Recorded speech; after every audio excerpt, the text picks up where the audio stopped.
For 40 seconds, the radar just stopped. No ping, no return signal, no explanation. A Japanese research vessel, crewed by 31 scientists and sailors, had sailed into a stretch of the Pacific Ocean that fishermen had feared for 1,000 years, and it never came back. No wreckage, no distress call, no bodies, just 31 people and a ship the size of a building, gone. The Japanese government classified the region as a danger zone shortly after. They stopped sending vessels. They didn't explain why. And here's the part that should unsettle you. That was 1952. We still don't fully understand what happened. This is the Dragon's Triangle, and it has been erasing ships, planes, and entire crews from the face of the Pacific Ocean for over 10 centuries. Ancient sailors blamed sea dragons. Modern conspiracy theorists blame alien abductions, magnetic vortexes, dimensional rifts. But here's what the legends never told you, and what the science only recently confirmed. The Dragon's Triangle doesn't need monsters. What lives beneath those waves is stranger, more violent, and more lethal than any creature mythology ever invented. In this video, we are going to break down what is actually happening inside the Dragon's Triangle, the geology, the meteorology, the physics, and why the real explanation is somehow more terrifying than the myth. Let's start with what we were all taught. The ocean is dangerous, yes, but dangerous in ways we understand. Storms, reefs, human error, mechanical failure. We have radar, we have satellites, we have GPS systems accurate to within a few feet.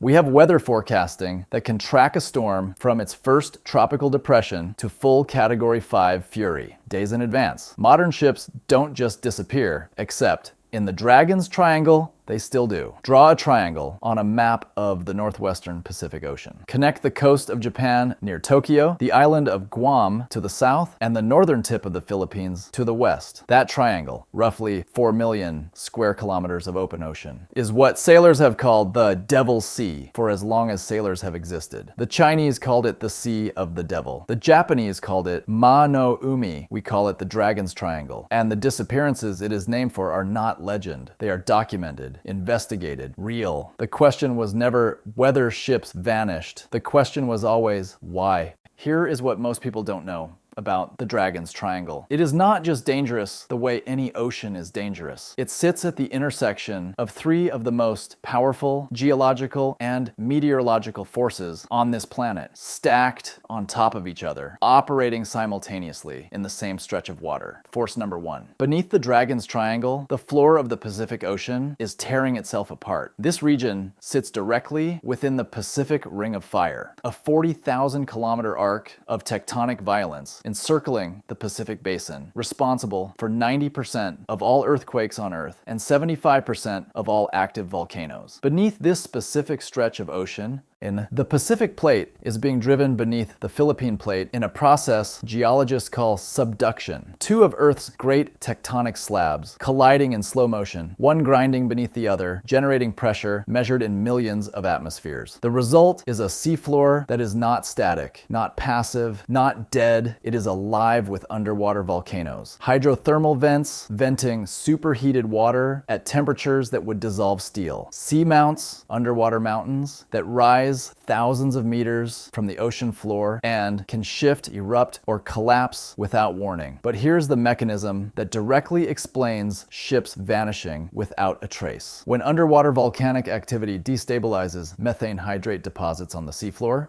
it releases enormous clouds of gas bubbles, primarily methane, into the water column above. And here's the physics that every sailor in history feared without ever understanding. When sufficient gas saturates the water, it reduces the water's density. A ship that floats because it displaces denser water suddenly finds itself sitting on something that behaves more like foam than fluid. It doesn't list to one side. It doesn't send a distress call. It doesn't give the crew 40 seconds to reach a life raft. It sinks instantly, completely, without a trace. No wreckage on the surface because the gas-saturated water doesn't support debris the same way. No distress signal because there is no time. No survivors because there is no warning. The dragon doesn't roar before it strikes. Force number two. If the geology doesn't kill you, the atmosphere will try. The Dragon's Triangle lies in what meteorologists call Typhoon Alley, the most productive breeding ground for tropical cyclones on the surface of this planet. More typhoons form in the northwestern Pacific than anywhere else in the world. We are talking about storms with sustained winds exceeding 300 kilometers per hour, wave heights of 20 meters, 65 feet, walls of water, moving at the speed of a highway. Storm systems so vast, their cloud structure covers an area larger than the continental United States. And unlike hurricanes in the Atlantic, which typically give forecasters days of development time, Pacific typhoons can intensify with terrifying speed. A tropical depression in the morning, a Category 5 typhoon by nightfall. The warm waters of the northwestern Pacific feed these storms like an engine-fed jet fuel, and the Dragon's Triangle sits directly in the path of their most common tracks. The route these storms take as they curve north and northeast, toward Japan, toward the shipping lanes, toward every vessel unfortunate enough to be in the wrong water at the wrong time. Historically, the majority of documented disappearances within the Dragon's Triangle cluster in a very specific window, June through November. Typhoon season, that is not a coincidence. That is meteorology. Force number 3. And then there is the current. The Kuroshio Current, sometimes called the Black Current, sometimes called the Pacific's Gulf Stream, runs northward along the eastern coast of Japan in a river of ocean water so powerful it dwarfs anything on land.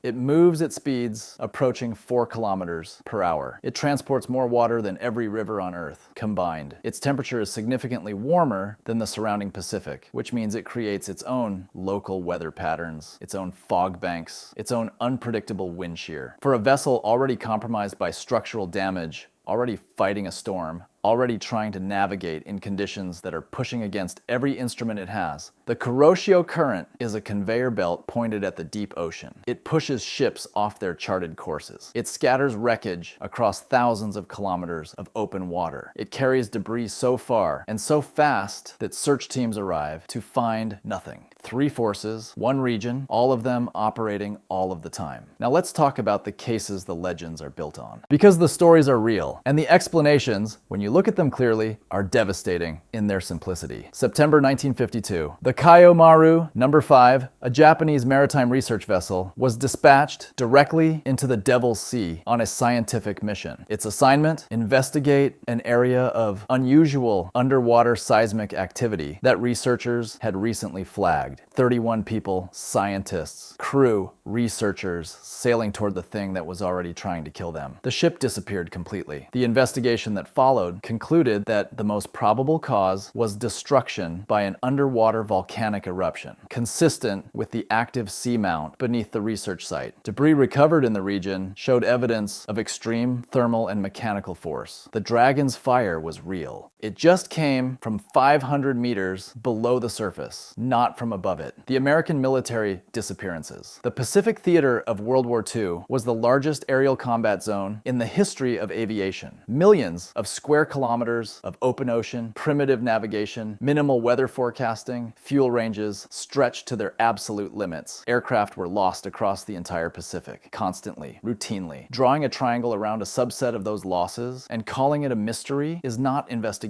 It is cartography in service of a story. The math is not mysterious. The math is the math. 1980, the MV Derbyshire. At the time of its loss, the largest British-flagged vessel ever built, a bulk carrier over 290 meters long, had been carrying a full load of iron ore that vanished in the Philippine Sea while Typhoon Orchid was passing through. No distress call, no survivors, 44 people. For years, this was treated as inexplicable. A ship that large, simply gone. In 1994, an underwater survey located the wreck. A forensic investigation, one of the most detailed maritime disaster analyses ever conducted, determined the cause with high confidence. The hatch covers failed under wave loading from the extreme sea state generated by Typhoon Orchid. Water flooded the cargo holds. The ship's trim destabilized. It sank in minutes. 44 people because of a typhoon, because of physics, because the ocean generates forces that engineering in 1980 had not fully anticipated. No mystery, just a tragedy we were not yet equipped to prevent.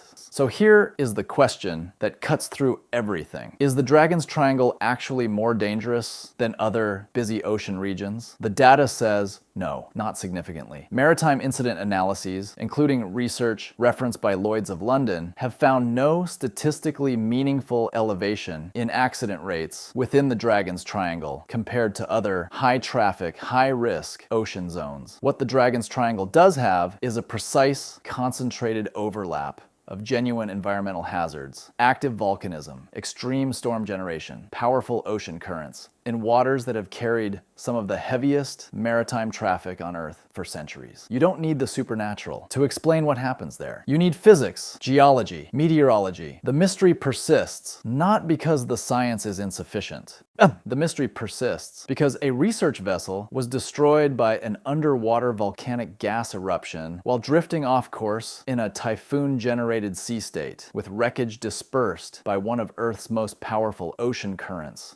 Is a lot harder to carve onto a warning marker than "Here be dragons." The Dragon's Triangle is real. The disappearances are real. The danger is real. But the ocean doesn't need mythology to be terrifying. It has a sea floor that breathes methane. It has storms that materialize in hours. It has currents that could move continents. And maybe that is the most unsettling conclusion of all, because dragons are invented. Tectonic plates are not. The real mystery of the Dragon's Triangle was never what was beneath those waves. Oh, it was why, given everything science now tells us about what lives down there, we still find it easier to believe in the dragon. If this changed how you see the Dragon's Triangle, or if you think there is something science still cannot explain, I want to hear it. Drop your theory in the comments. I read every single one, and the ones that make me think hardest, I feature in the next video. Subscribe if you want to go deeper, because the next one covers an ocean mystery that science genuinely has not cracked yet, and I promise you that one is even harder to debunk. See you there.